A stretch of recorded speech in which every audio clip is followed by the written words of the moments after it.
Hello दोस्तों, मैं हूँ कोमल और आज मैं लेके आई हूँ एक अमेजिंग वीडियो जिसका टॉपिक थोड़ा टेकी भी है और टेस्टी भी। जी हाँ, ब्लॉकचेन इन फूड इंडस्ट्री। आजकल हम जो भी खाते हैं वो खाने में काफ़ी मिलावटें हो रही है। तो इसी प्रॉब्लम को ओवरकम करने के लिए हम यूज़ करेंगे ब्लॉकचेन। तो आपको इस वीडियो को एंड तक ज़रूर देखना है। तो सबसे पहले हम देखेंगे कि ब्लॉकचेन क्या है। What is blockchain? तो ब्लॉकचेन एक डिजिटल लेजर यानी डायरी है। जैसे डायरी में सारे हिसाब वगैरह होते हैं, वैसे ही ब्लॉकचेन में सारे डेटा और ट्रांजैक्शंस ब्लॉक के फॉर्म में स्टोर होते हैं। और ये जो ब्लॉक्स है वो एक दूसरे के साथ कनेक्टेड होते हैं, इसीलिए ब्लॉकचेन सिक्योर है। यानी एक बार अगर ब्लॉकचेन में डेटा अपलोड कर दिया तो उसे कोई चेंज या डिलीट नहीं कर सकता। ब्लॉकचेन ट्रांसपेरेंट है, जितने भी पार्टिसिपेंट्स है वो सारे ट्रांजेक्शन्स देख सकते हैं। और ब्लॉकचेन ट्रस्टवर्दी भी है, इसीलिए आजकल ज़्यादातर ब्लॉकचेन क्रिप्टो करेंसी और सप्लाई चेन में यूज़ हो रहा है। लेकिन आज हम देखेंगे कि ब्लॉकचेन को हमें फूड इंडस्ट्री में क्यों यूज़ करना है, उसकी क्या ज़रूरत है और हम कैसे यूज़ कर सकते हैं। तो यहाँ पे कुछ लिमिटेशंस है फूड इंडस्ट्री के, यानी क्रिटिकल प्रॉब्लम्स। तो सबसे पहले प्रॉब्लम है कि ट्रांसपेरेंसी की कमी। कस्टमर को पता ही नहीं है कि उनके रॉ मटेरियल्स या जो इंग्रेडिएंट्स हैं जिनसे फूड बना है वो कहाँ से आया है, वो कितना सेफ या ऑर्गेनिक है। उसके बाद है फूड सेफ्टी कंसर्न।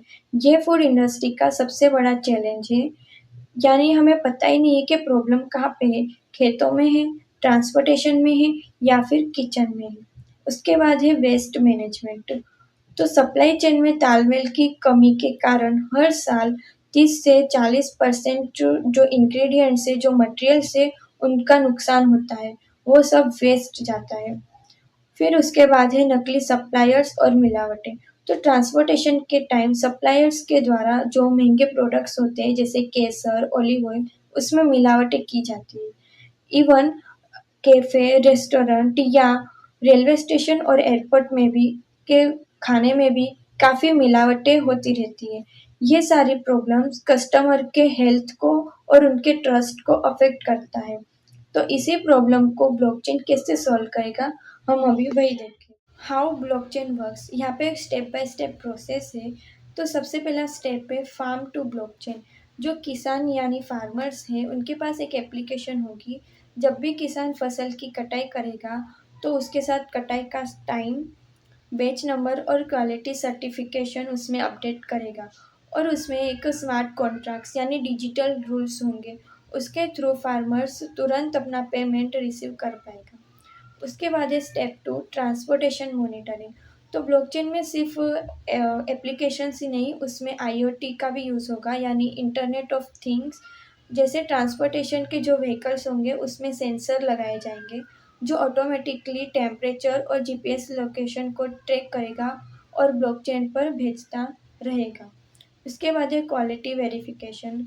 जो भी मटेरियल्स की बोरी या कैरेट होंगे उनके ऊपर यूनिक क्यूआर कोड या एनएफसी चिप लगाई जाएगी, जिसे स्कैन करके पता चलेगा उसका बैच नंबर, ये फूड कितना सेफ है, मतलब यानी पूरी ट्रांसपोर्टेशन की जर्नी हम उस पर ट्रैक कर सकते हैं।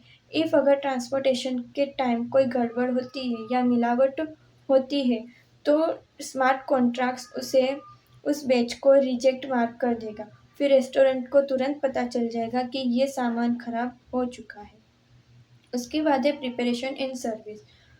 तो जो फूड ब्रांड्स होंगे या कैफ़े रेस्टोरेंट जैसे मैकडोनल्ड्स, ज़ोरको, डोमिनोज, वो अपनी वेबसाइट या ऐप को ब्लॉकचेन के डेटाबेस के साथ कनेक्ट करेगा। और टेबल पर बैठे कस्टमर क्यूआर स्कैन करके उन्हें एक सुंदर टाइमलाइन दिखेगा।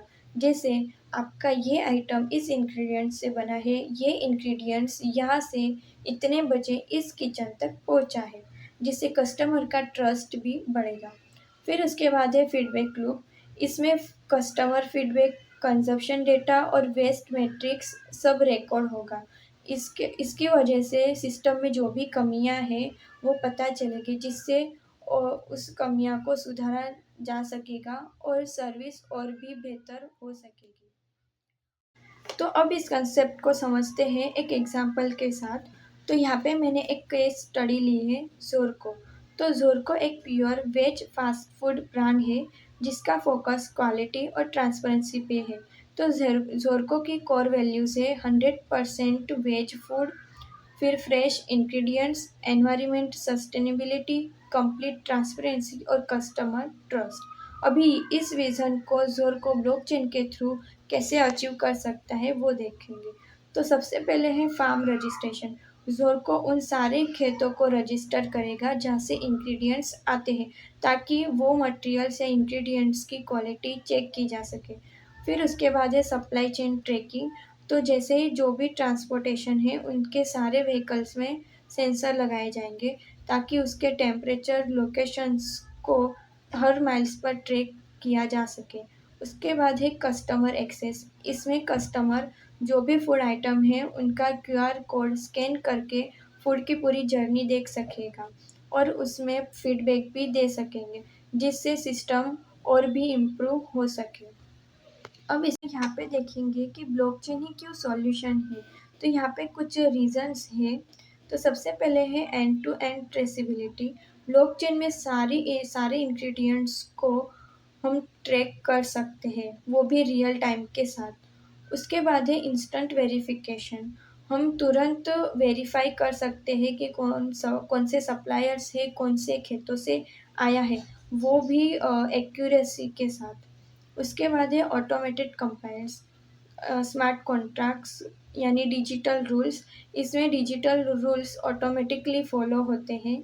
और उसके बाद है कंज्यूमर कॉन्फिडेंस, यानी ट्रांसपेरेंसी, यानी जितने भी कस्टमर हैं वो सारे ट्रांजेक्शन्स यानी जो भी फूड की जर्नी है वो देख सकेंगे, जिससे कस्टमर का ट्रस्ट भी बढ़ता है।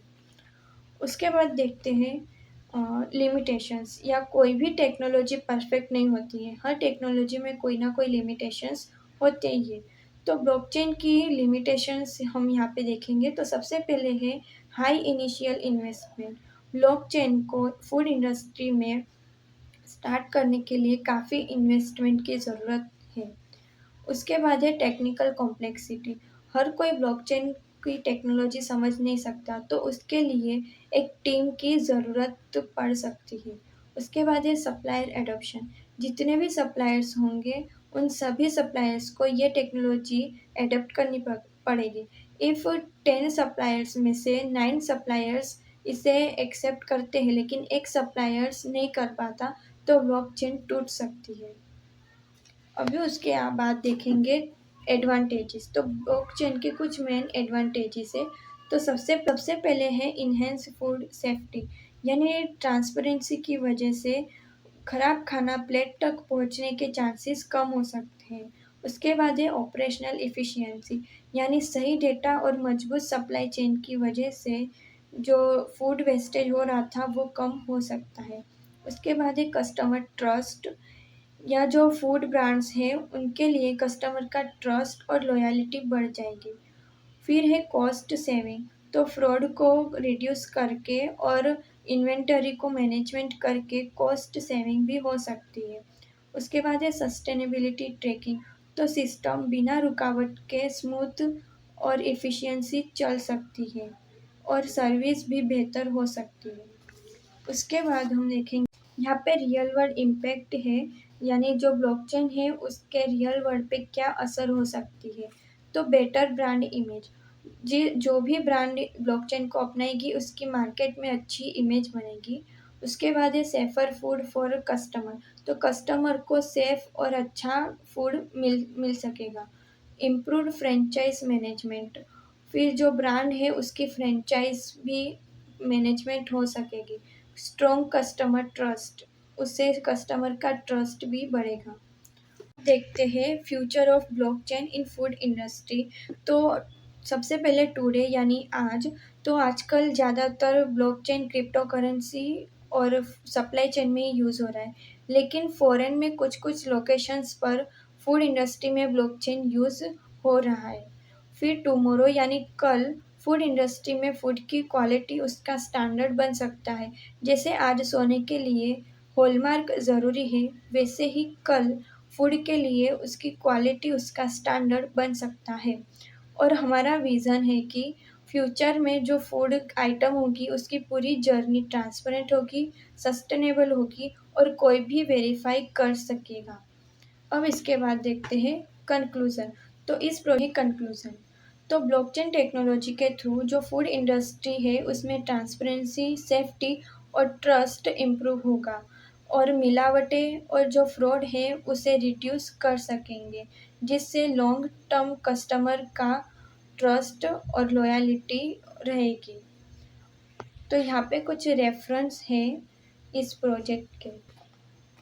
तो दोस्तों, आपको इस वीडियो को लाइक, शेयर और कमेंट करना है और इस चैनल को सब्सक्राइब करना बिल्कुल भी नहीं भूलना है। तो stay happy and healthy. Thank you.